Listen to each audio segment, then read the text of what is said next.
Hello, welcome to this video. This is 3-1, and today we are going to talk about the chain rule. We are going to enter our advanced differentiation unit, and we're going to learn a very important rule when we are differentiating functions that have other functions contained inside of them. So let's go ahead and check out this rule. The most powerful and important rule when differentiating is the chain rule. So far, we have learned several derivative formulas and rules. However, all of our problems only contained a singular x as the argument. So here on the left-hand side of this table, we have some functions that do not contain chain rule, and we've learned how to take a derivative of them. But what I want to show you is what a visual would look like with the chain rule. And it's really simple. All I'm going to do is I'm going to embed another function within the current function.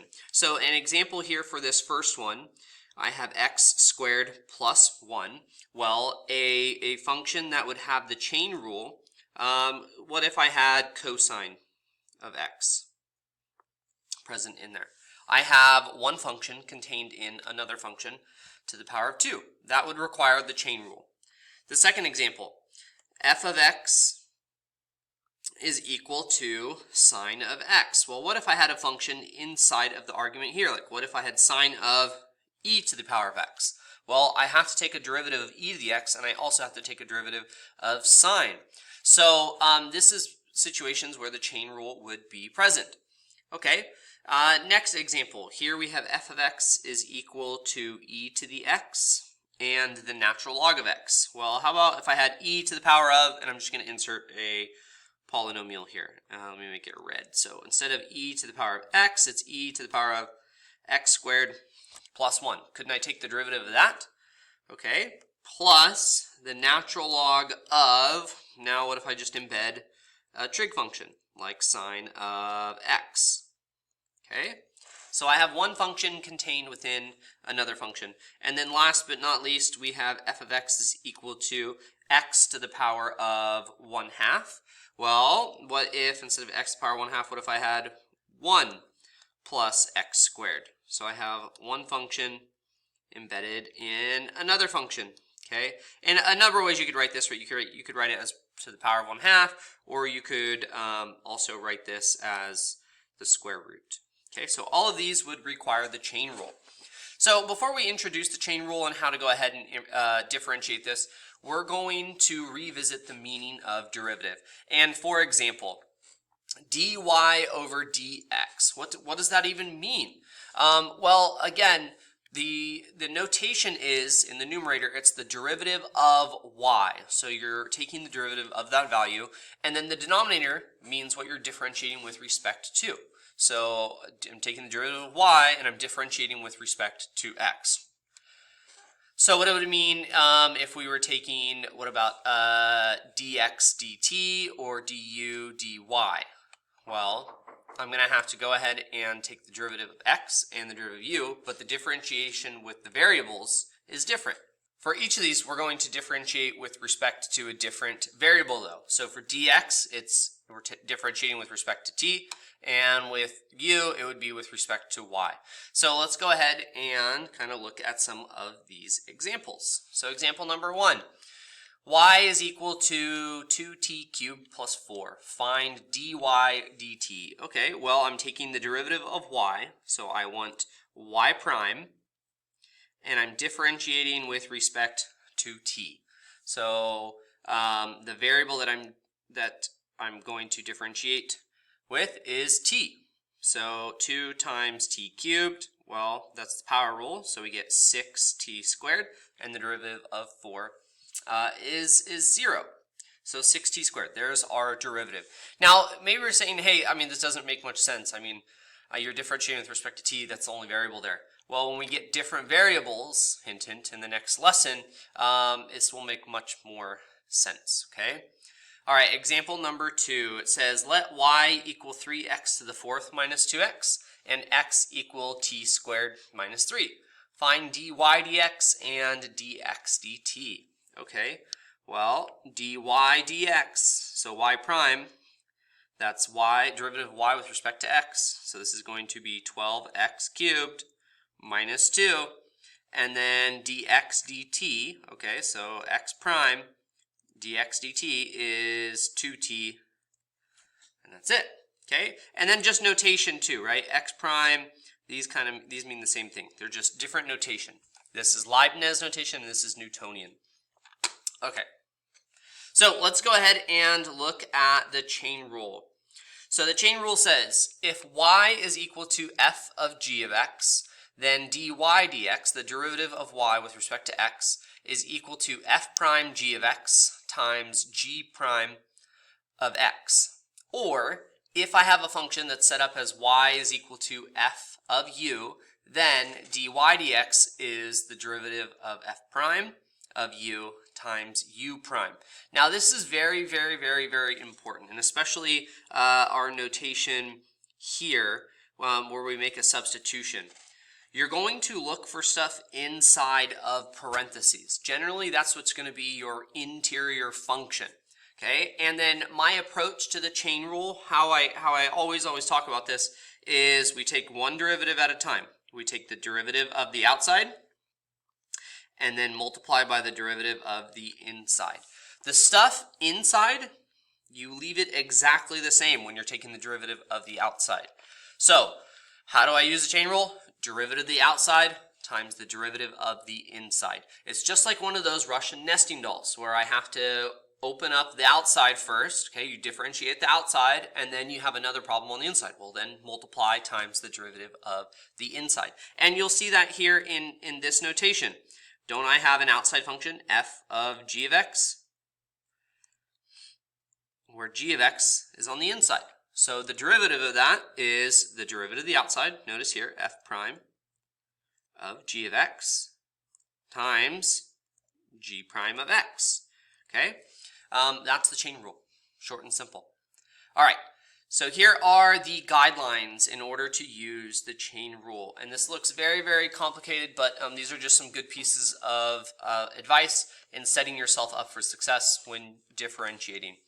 Number 1, rewrite the function with no radicals or variables in the denominator, unless you're using the quotient rule, unless you have one function being divided by another function. Number 2, identify the stuff inside of the parentheses. So look for one function contained in another, and we're going to set that equal to u. That's going to be our inside function. Number 3, write the function in terms of u using the substitution above. I recommend this especially in the beginning stages when you're learning to be comfortable with one function inside of another. This makes it nice and easy. And then step 4, differentiate using the chain rule. So take your outside function's derivative, leave the inside unchanged. You leave it exactly the same. And then you multiply by the derivative of the inside, so u prime. Number 5, write your final answer in terms of the original variables. If you ever substitute anything out, you need to put back the original functions and variables. And then one thing to go ahead and watch out for, anytime you have e raised to a power, the exponentials, the exponent is always u. That's just kind of a quick shortcut, okay? All right, so here we go. Example number 3. We're given g of x is equal to -7 over 2x minus 3 to the power of 2. And what I want you to see here, is that I have one function contained in another function. So right there, 2x minus 3. That's my inside function. And then the derivative of that would just be 2. So I'm going to go ahead and I'm going to rewrite g. This would be -7.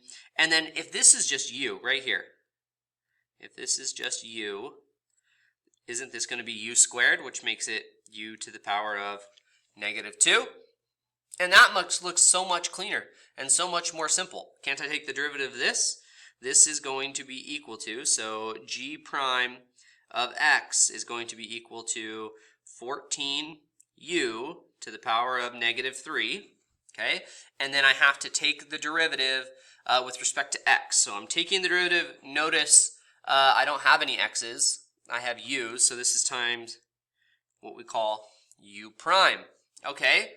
And now I'm going to go ahead and I'm just going to substitute back my original variables. So the derivative of the outside times the derivative of the inside. Well, this gives us 14u, which is 2x minus 3 to the power of negative 3, times u prime, which is 2. Okay, and if I wanted to clean this up, this would be 28 over 2x minus 3. All right, example number 4. Let f of x equal 3x minus 2x squared to the power of 3. So right away, do you see this as a function inside another function to the power of 3? Well, that inside function, there's your u. This is 3x minus 2x squared. Okay, and then the derivative of that is 3 minus 4x.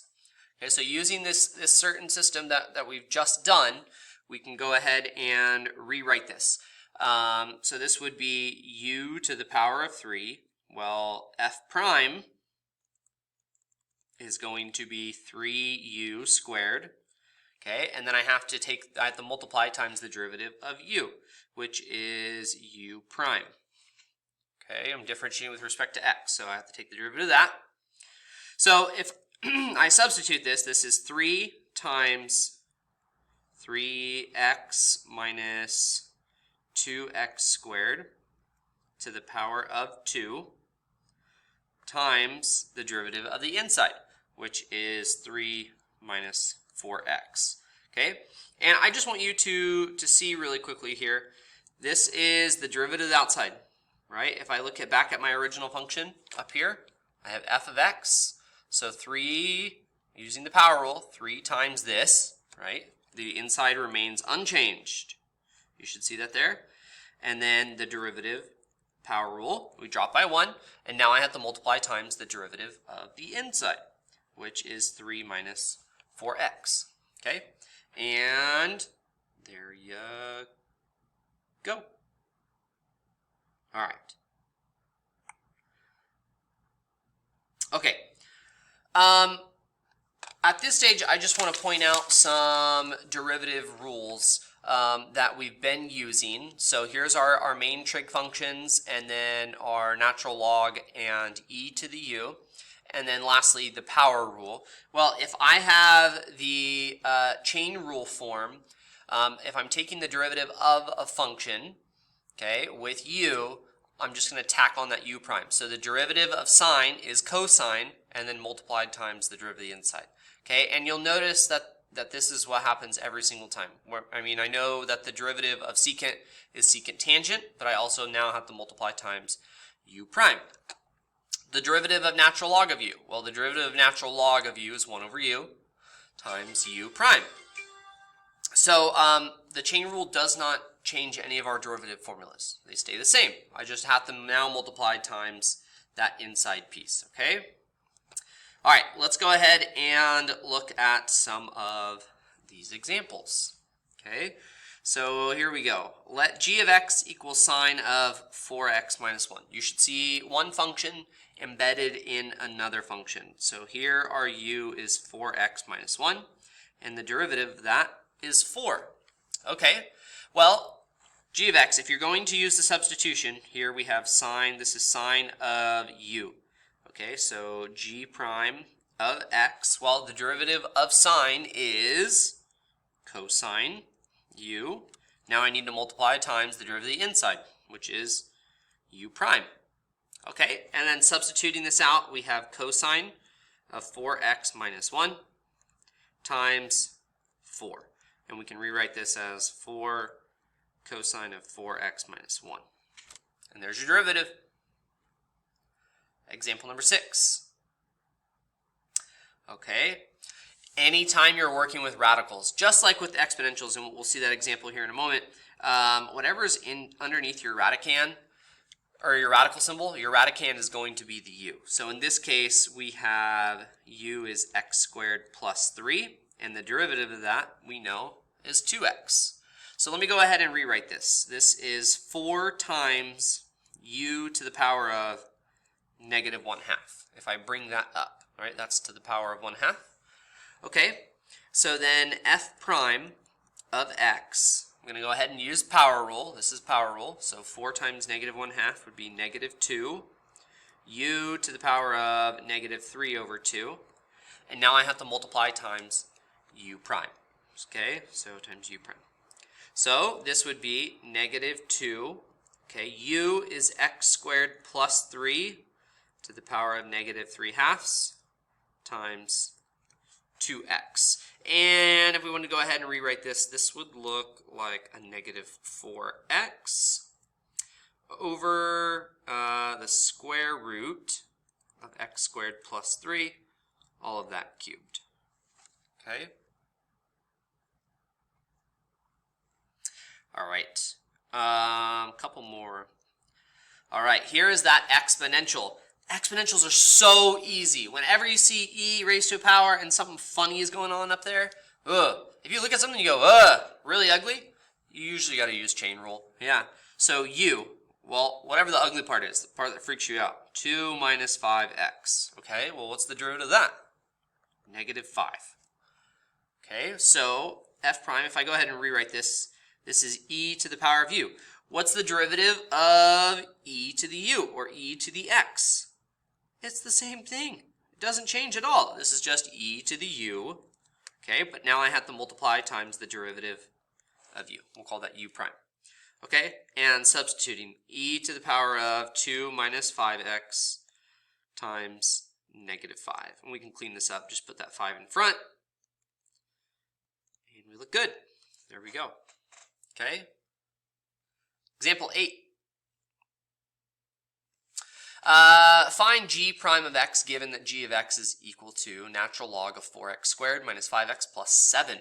Okay, really easy to see. I have this big old function inside of a natural log. Well, that's my interior function, 4x squared minus 5x plus 7, and the derivative of that would be 8x minus 5. Now, I want to go ahead, I'll do the rewrite here in a second, but I just want I want you to think about the chain rule as the derivative of the outside times the derivative of the inside. So the derivative of the outside is natural log. Well, what's the derivative of natural log? Isn't it 1 over x? I'll do this over here. G prime x. 1 over x. So in this case, your x, right, or in this case, your u, is this piece. 4x squared minus 5x plus 7 times the derivative of the inside. Well, the derivative of the inside is going to be 8x minus 5. There's your chain rule. Now, if you do like the substitution, right, we already identified that interior piece as u. So then g prime of x would be equal to 1 over u times u prime. And lo and behold, what do you know? What do we get? We get that. So if that rewrite really, really helps you, feel free to stick to it. If not, don't worry about it. You can use that method. Derivative of the outside times the derivative of the inside. All right. Now, the last two examples for this video before we carry into video number 2, which will use tabular values. We're going to get a little bit, I think this is where the fun begins. So I have one function represented by another function. So let h of x equal f of x cubed. Well, hey, that's one function in another. So in this case, our u is x cubed, and the derivative of that would be 3x squared. Okay, so h of x, this is equal to f of u, and the derivative of this, h prime of x, is going to be equal to f prime of u times u prime. Now think about this, and even before I just go directly substitute using our values here, derivative of the outside, well, wouldn't that be f prime, leave the inside unchanged, x cubed, okay, times the derivative of the inside. Well, the derivative of the inside is 3x squared. Notice we get the same thing. So there's our answer. All right, and then lastly, example number 10. Let k of x be equal to g of f of x. Find k prime of x. Well, again, I have one function inside another. This is your inside. So u is equal to f of x, and the derivative of that would just be f prime of x. So the derivative of k of x, derivative of the outside, This is going to be g prime of the inside, f of x, times the derivative of the inside, f prime of x. There you go. That's the chain rule. When you have two functions, one function composed in another, you take the derivative of the outside, multiply it times the derivative of the inside. That's the chain rule. Check back for part 2 of this lesson. We're going to go ahead and look at how to use the chain rule with tabular values as well as some graphical values. See you in the next video. Bye.